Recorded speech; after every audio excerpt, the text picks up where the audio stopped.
Welcome to the lands of science fiction stories. I wish you a pleasant listening experience. The classroom was filled with a nervous energy, each alien student shifting uncomfortably in their seats as they awaited the beginning of the lesson. The bright glow of overhead lights reflected off scales, feathers, and skin tones ranging from deep purple to iridescent green. In the midst of it all, a lone human sat at the back of the room, his posture relaxed, almost nonchalant. Today, began the Zen instructor, a tall, fur-eyed figure with deep violet skin. We will be discussing tactical warfare, a subject of utmost importance to any species that wishes to maintain peace through strength. But we will also have a unique perspective shared with us. His eyes drifted toward the human, a mix of curiosity and unease in his gaze. The human gave a small, indifferent shrug, barely reacting to the attention. He was here as a guest, an outsider invited to share the methods of his people. Earth, the so-called Deathworld, had gained an infamous reputation in the galaxy. Its harsh conditions had bred a species that seemed more at home in chaos than in peace. We have studied the wars of many species, the instructor continued, but the human approach is unconventional. His hesitation was palpable, and the students exchanged uneasy glances.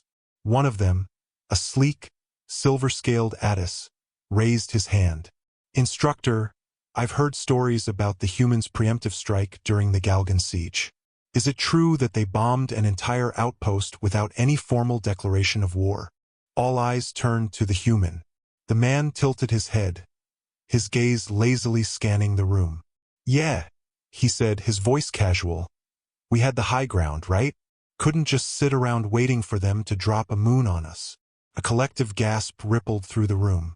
The alien students, many from species that had adhered to strict codes of engagement for millennia, stared in disbelief. To them, war was a precise, calculated series of moves. It was about honor, about maintaining balance. But the human spoke of it like it was a routine chore, no different than taking out the trash. You initiated the war? The Addis instructor stammered, his voice trembling with disbelief. Standard procedure for securing a tactical advantage, the human said with a smirk. You can't fight fair when the other side is trying to wipe you off the map. The room fell into an uncomfortable silence. War in this room was treated as a subject of study, something distant and clinical. But to the human, it was personal, visceral, and he spoke of it with a cold pragmatism that unnerved everyone. One of the students, a reptilian Zarek, hissed in disgust. That's barbaric. Unthinkable. You destroyed an entire outpost and you call it strategy? The human raised an eyebrow, genuinely puzzled by the reaction. Destroyed? No, we repurposed it. Once the dust settled, we turned the wreckage into a fortified bunker. Murmurs of shock echoed around the room. The Scorn instructor, a species known for their strict adherence to war ethics, slammed his tentacle-like arm on his desk. That's a violation of every galactic accord. No one in their right mind would. We're not in the galaxy, pal, the human interrupted. We're on Earth. We have our own rules.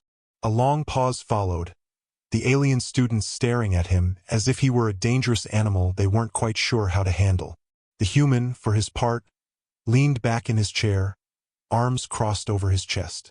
To him, this was all routine, just another day in the life of a Deathworlder. The Zoran instructor, still reeling from the human's response, took a cautious step forward. His voice was shaky, but he tried to maintain a semblance of control. Human, your methods disregard all convention. War is not just about winning. It's about preserving the delicate balance between species. The human sighed, rubbing his temple like he had heard this argument 1,000 times.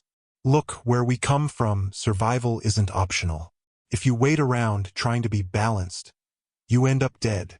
The aliens shifted uncomfortably in their seats. For them, war was an art form, a dance of strategy and diplomacy. But this human, this Deathworlder, treated it as nothing more than a series of brutal decisions.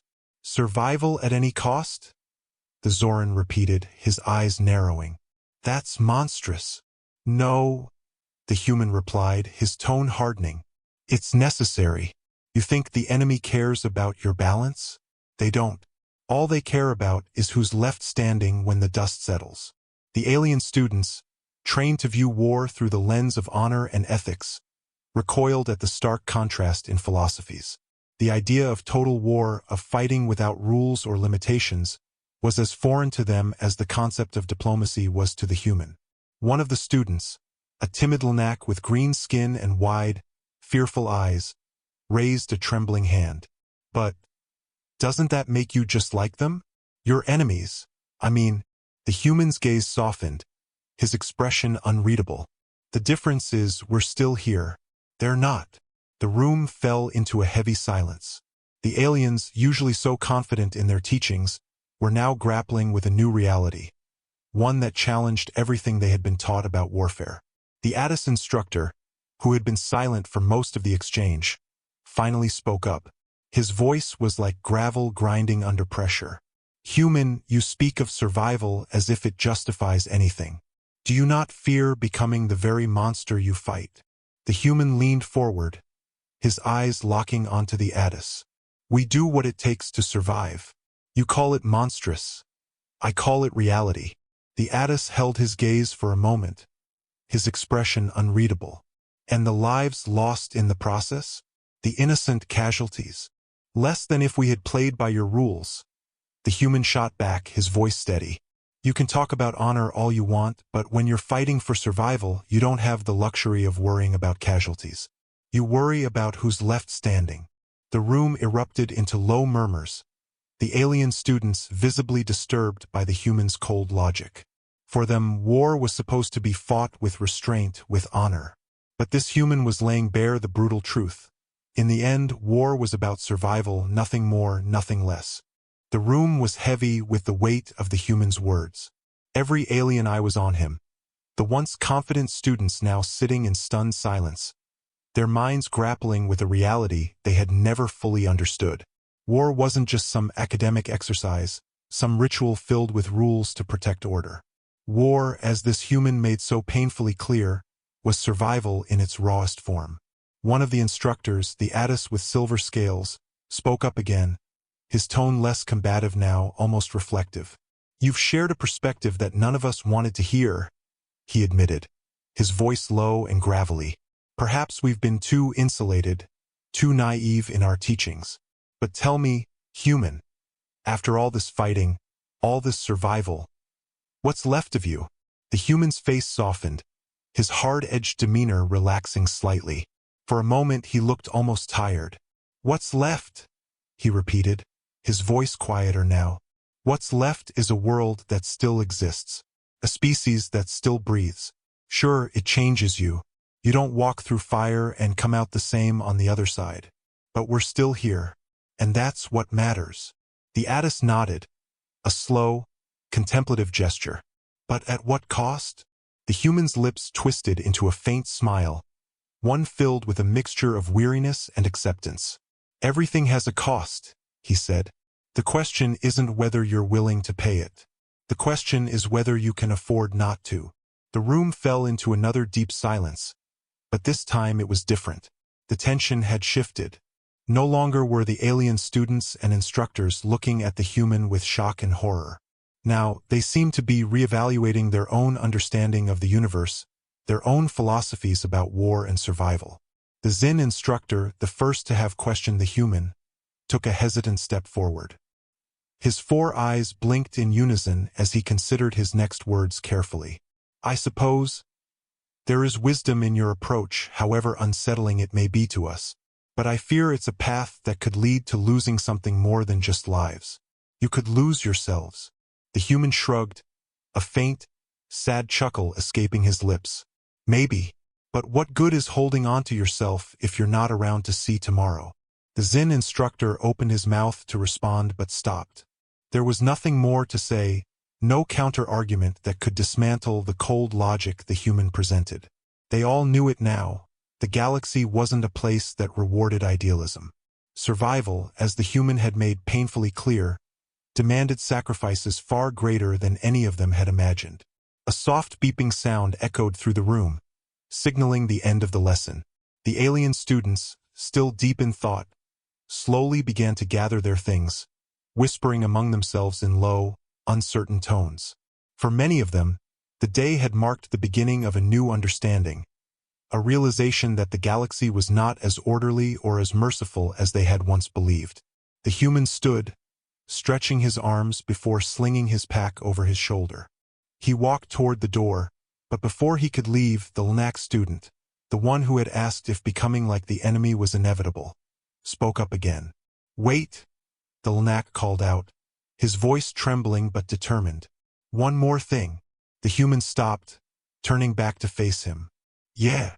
If you're willing to sacrifice everything for survival, what happens when there's nothing left to fight for? When the war is over?" The human paused, the question hanging in the air like a challenge. His gaze softened, the hard lines of his face relaxing for the first time since the lesson had begun. "When the war is over," he said slowly, "you hope that the people you fought for are still there, that what you saved was worth the cost. And if it isn't, well, then you live with that, too." He gave the Lnac a small nod, a gesture of respect, before turning and walking out the door, leaving the classroom in a heavy, contemplative silence. The instructors exchanged glances, unsure of how to proceed. For all their years of teaching, none had ever encountered a philosophy so raw, so devoid of the idealism they had built their teachings upon. The human had shaken the foundations of everything they thought they knew about war, about survival, and about themselves. As the students filed out of the room, their minds buzzing with new, uncomfortable ideas, the Zen instructor turned to the Addis. "Do you think there's anything we can truly learn from them? From the humans?" The Addis, his silvery scales shimmering under the fluorescent lights, watched the last of the students leave before he responded. "I think," he said slowly, "that they've learned how to survive in a universe that doesn't care about ideals. And whether we like it or not, we might have to learn that too." The classroom was empty now, the voices of the students fading down the corridor. The instructors stood in silence, their thoughts heavy with the weight of what had been said. Outside, the human walked through the academy's long, sterile halls, his footsteps echoing softly. He knew that today's lesson would linger with those alien students for a long time, perhaps changing them in ways they hadn't expected. Maybe it would make them stronger, more pragmatic. Maybe it would tear them apart. Either way, the human thought, they had taken their first step toward understanding what it truly meant to survive in a galaxy that played by no rules but its own. He smiled faintly to himself, the cold pragmatism of his words still hanging in his own mind as he left the academy behind, stepping out into the unforgiving world beyond. In the end, there was only one truth that mattered: survival. Everything else was negotiable. The murmurs in the room grew louder as the students struggled to process the human's words. Each species had its own philosophy on warfare, on what was acceptable and what was not. But here, in this classroom, they were being confronted with a reality that shattered those beliefs. To the human, war wasn't some distant concept, wrapped in honor and decorum. It was survival. And survival, he made clear, had no room for hesitation or nobility. One of the instructors, a silver-scaled Addis who had been silent for much of the discussion, finally spoke. His voice was low and gravelly, a sound that reverberated in the quiet room. "You say survival justifies everything, human. But at what cost? Do you not fear becoming as monstrous as the very enemies you claim to fight?" The human leaned back in his chair, unfazed by the question. His gaze met the instructor's, calm and steady. "We do what it takes to survive. You call it monstrous.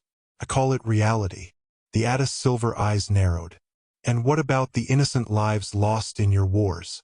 The civilian casualties? Do you just brush them aside as necessary sacrifices?"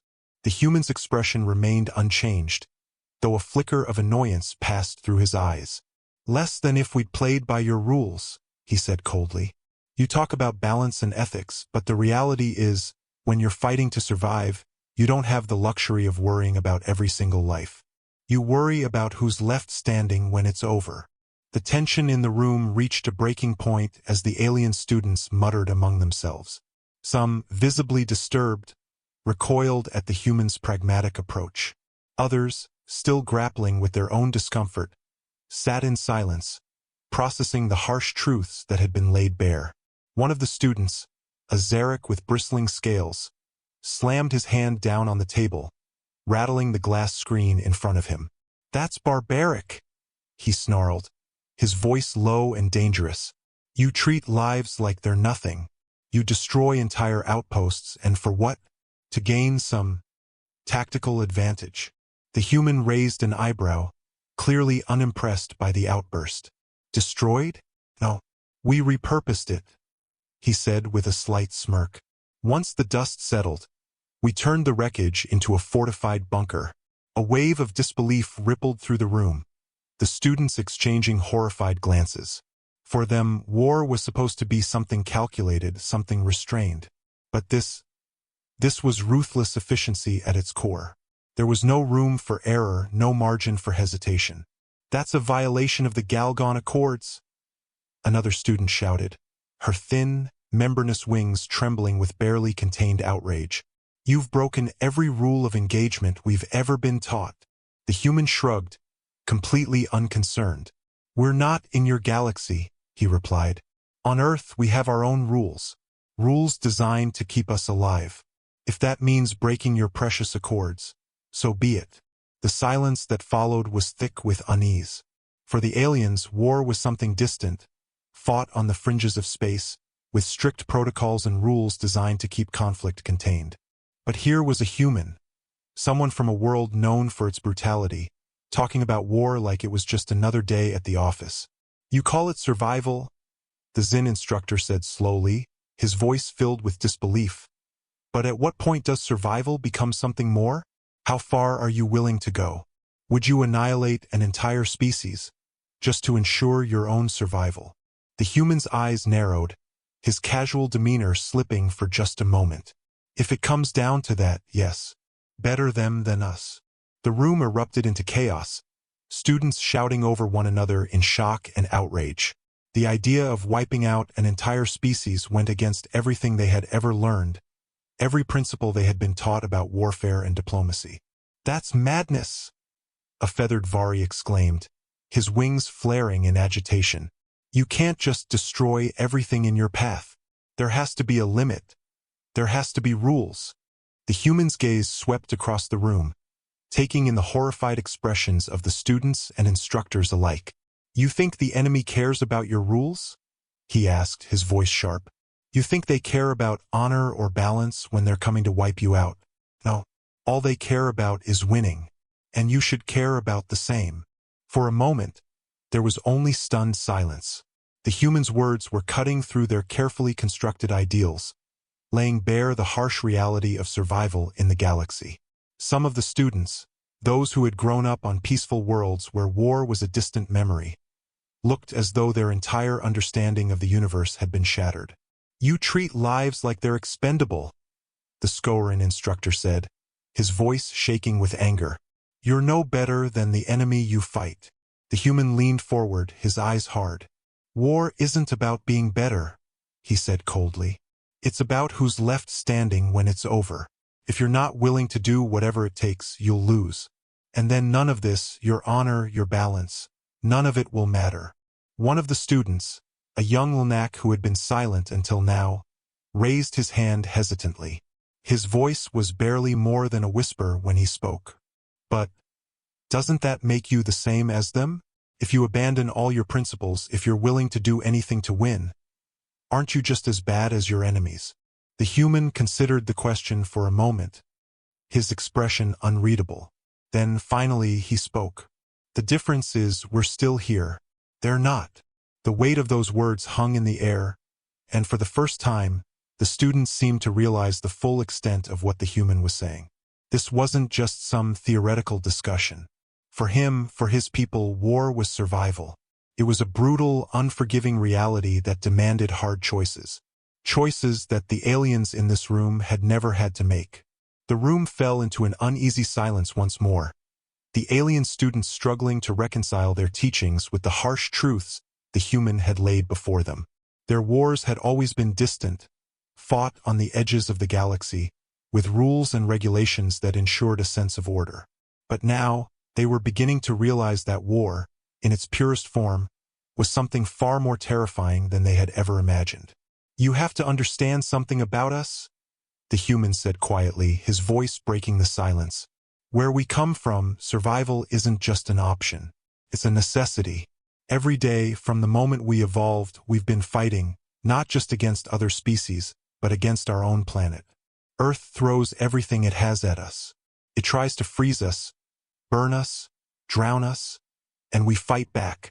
His gaze swept across the room, locking eyes with each student, each instructor, as if daring them to challenge him. "That's why we're here in this classroom talking to you, because when the universe came knocking, we were already used to the fight. We didn't need rules. We just needed to survive."